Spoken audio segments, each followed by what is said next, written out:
शुक्लांबरधरं विष्णुं शशिवर्णं चतुर्भुजं प्रसन्नवदनं ध्यायेत् सर्वविघ्नोपशान्तये। सरस्वती नमस्तुभ्यं वरदे कामरूपिणी विद्यारम्भं करिष्यामि सिद्धिर्भवतु मे सदा। गुरुर्ब्रह्मा गुरुर्विष्णु गुरुदेवो महेश्वरः गुरुर्साक्षात् परं ब्रह्म तस्मै श्रीगुरवे नमः। श्रुतिस्मृतिपुराणानामालयं करुणालयं नमामि भगवत्पादं शङ्करं लोकशङ्करम्। With the blessings of our gurus and by the grace of Lord Ganesha, let us now make an attempt to learn this delightful little stotra known as Ganesha Pancharatnam, composed by none other than the great Shri AdiShankaracarya. He indeed is Lord Dakshinamurti, who is none other than Lord Shiva himself.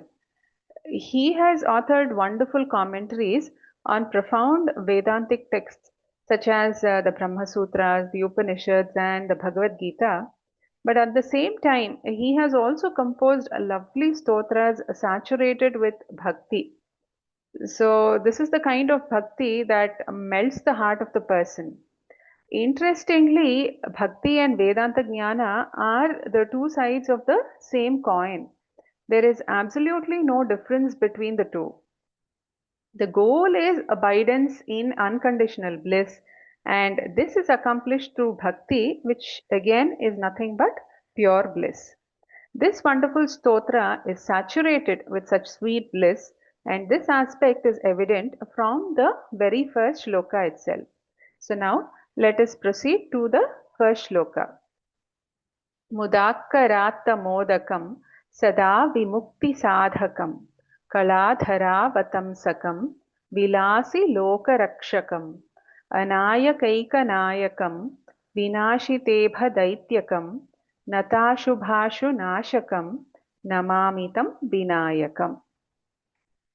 The very first shloka starts with the word mudam or bliss. Kara means hand and atta means holding.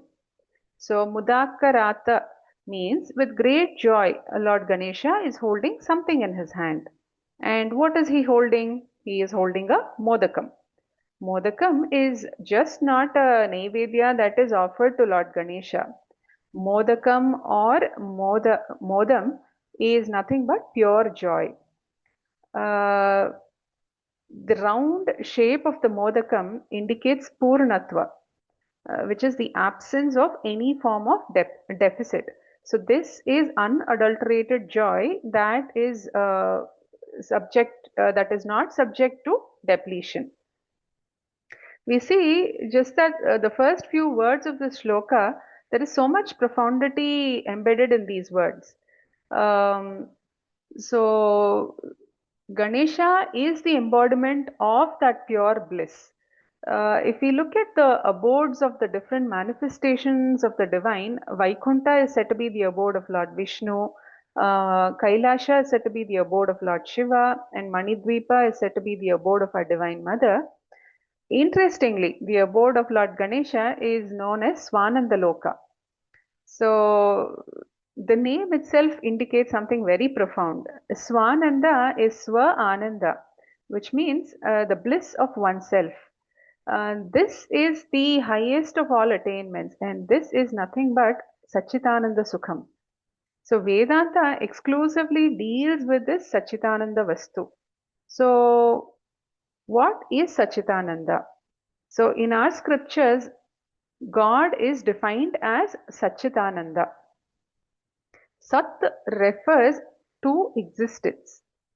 We are all aware of our experience of existence, which is clearly known as I or I am. The experience of existence is known by one and all, and what is more interesting is this experience does not require the help of any other apparatus to recognize it. For instance, without the eye, nothing can be seen. Without the ear, nothing can be heard, and so on. But this experience is self-revealing like the sun. No other light is required to see the sun. The light of the sun itself is sufficient. It is the same with this experience of existence as well. This is the foundation upon which all other sensory, emotional experiences dance for a while and then they fade away. That is why the Upanishad says, Tameva Bhantam Anubhati Sarvam. So, this experience, which is known by its own presence, like the sun, is said to be self effulgent. The self effulgence or Swayam Prakasha is known as Chit. Sat is the experience of existence. Chit is the clear knowledge of this experience without the need of any external apparatus. This Chit is what we refer to as consciousness. And what is the nature of the Sat Chit? It is continuous. We never feel any break in our existence. The body grows old, but this experience remains constant. The mind changes over time, yet this experience remains constant. This experience is present when we are awake, when we are dreaming, or even when we are in the state of deep sleep. A person may argue, I did not know anything while I was asleep. But after waking up, he makes two claims. I did not know anything and I slept very happily. Here, knowledge refers to the knowledge of the world. That knowledge was absent because the individuality was not there. The individuality was temporarily merged into somewhere or into something. And what is that something? That something was clearly experienced by us as happiness without a taint of sorrow. Everyone can relate to the pure joy present in the state of dreamless deep sleep, and unless existence was there, there is no possibility of cognizing this joy. But this joy does not belong to the sensory realm. It is not associated with any object. This is associated with the subject itself, and we are that subject. It is not even associated with the subject, it is the subject itself. That pure unconditional joy that we experience in the state of deep sleep is our true self. That is why AdiShankaracharya, when he was asked by his guru as to who he was, replies with immense wisdom, Shushuptyeka siddhas tateko vasishta shivak kevaloham. I am that who remains even in the state of deep sleep. And that is nothing or none other than God Himself. Hence, He says, Shiva Kevaloham. The body and the mind are like clouds which appear during the states of waking and dream. They try to cover our true self, which is pure unconditional bliss or ananda. And this ananda is the very characteristic of existence. The experience of existence, which is sat, is continuous without a break. It is changeless. This experience is self effulgent, and that is chit. And it is pure unconditional bliss, which is ananda. This is God. Bhagavatam starts like this. Sachitananda Rupaya Vishwotpatyadi Hetave Tapatraya Vinashaya Shri Krishnaya Vayam Namaha. So, who is this Shri Krishna? He is not limited to that beautiful dark form. He is that nameless, formless, pure existence which is inherently blissful. But our mind, which clouds this experience, can hold on to only a name and a form. Hence, in order to elevate us, because we reside in the realm of the mind, this Sachitananda Vastu manifests with a name and a form to rescue us, to rescue a devotee from his infatuation with the mind body complex. Hence, it is said, Upasakanam Karyartham Brahmano Rupakalpana. The same existence is present in us as I am. That is Shiva. That is our divine mother. That is Vishnu and that is Ganesha as well. Therefore, every manifestation of the divine is nothing but the same Sachitananda Vastu. We approach a wealthy person for wealth, a knowledgeable person for knowledge. When we approach the Sachitananda Vastu, we will certainly obtain that Sachitananda. In fact, there is no question of obtaining or attaining it also, because that alone is present. However, that infinite, boundless joy is not cognized as such because we are unwilling to give up our association with the limited, that is, our mind body complex.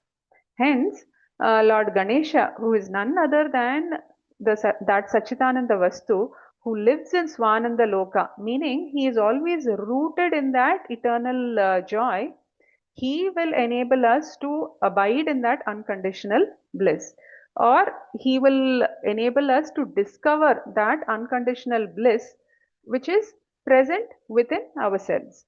So that is the modakam that he is bestowing upon us at the very beginning of the first shloka of this wonderful stotra.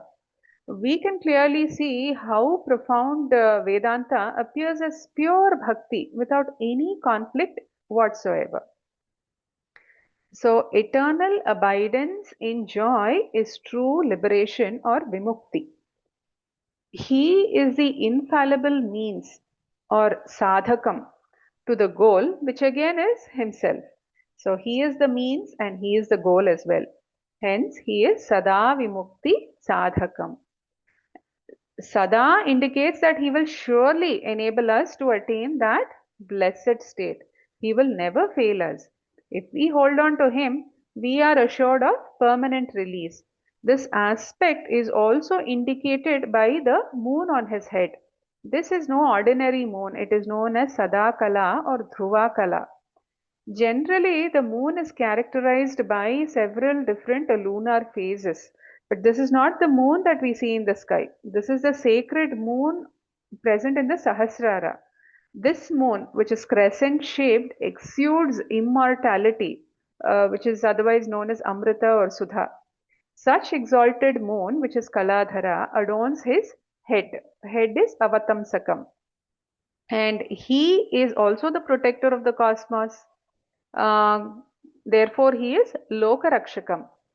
And how does he protect the cosmos? He protects the cosmos with great ease, effortlessly. He takes care of every minute detail, but without an iota of stress. He loves his job and performs it with absolute ease and joy. That absolute ease and joy is Vilasa. He goes about his task like a child happily engaged in playing a game. So therefore, he is Vilasi Loka Rakshakam. Now, coming to the next term, Anayakaika Nayakam. Many a time we feel completely lost and hopeless. We feel that there is no one for us, no one to show the way forward. So then the Lord with the big belly, Ganesha, rushes towards us, comforts us, saying, "Why do you despair? Am I not there for you?" This is no hollow assurance. This alone is the truth. He will always be there for us, even if the entire world shuts its doors on us. Hence, he is Anayakaika Nayakam. Anayaka refers to one who does not have a Nayaka, meaning he has no one to show him the way forward. But our Ganesha is Anayaka Eka Nayakam, means he is the infallible guide. Because of the rules of Sandhi, Anayaka Eka Nayakam becomes Anayakaika Nayakam. Then he is the vanquisher of the elephant-faced demon Gajasura. Vinashita means destroyed, Ibha means elephant. Ibha Daitya refers to the elephant demon Gajasura. When Divine Mother Lalita Mahatripura Sundari was waging a war with the demon Bhandasura, his Bhandasura's brother deployed an evil yantra known as the Vighna Shila yantra that wreaked havoc in the robust army of our Divine Mother, the Shakti Sena. Then Lord Ganesha, who entered the scene at the behest of our divine parents, he destroyed the yantra, and then Vishukra sent this elephant-faced demon Gajasura to fight Ganesha. As expected, Ganesha killed him to the immense joy of our Divine Mother. So this story is embedded in two sacred names of the Lalita Sahasranama. Kameshwara Mukhaloka Kalpita Shri Ganeshwara Mahaganesha Nirbhinna Vignayantra Praharshita. Next, The Lord is so compassionate that he immediately means Ashu, destroys the difficulties, Ashubha, of those who worship him. So, Nata, the term Nata refers to those who worship him. So, hence we have Nata, Ashubha, Ashu, Nashakam. So, that is Nata, Shubhashu, Nashakam. So, his speciality, Lord Ganesha's speciality is that he showers his grace instantaneously. Hence, he is also extolled as Kshipra Ganapati. Kshipra means immediate. So, here to such a wonderful Ganesha, I am offering my salutations. So, Namami Tam Vinayakam. Namami means I offer. So, it's such a wonderful shloka. So, the idea is I am praying to God, all right. But when I know the immense greatness of the Lord I worship, then I cannot but be overwhelmed with joy. So that aspect is contained in all these adjectives of Vinayaka. So Namami Tam Vinayakam, that Vinayaka. What kind of Vinayaka? So Kam Vinayakam, Mudakaratta Modakam, SadaVimuktiSadhakam, Kaladhara Vatamsakam, Vilasi Loka Rakshakam, Anayaka Kanayakam, Vinashite Bhadaityakam, Natashubhashu Nashakam. So all these are the brilliant adjectives of the Vinayaka to whom I offer my namaskarams. So that is the import of this first shloka. So keeping all these aspects in mind, let us once again chant this beautiful shloka. Mudakaratta Modakam SadaVimuktiSadhakam Kaladhara Vatamsakam Vilasi Loka Rakshakam Anayakaikanayakam Vinashitebha Daityakam Natashubhashu Nashakam Namamitam Vinayakam.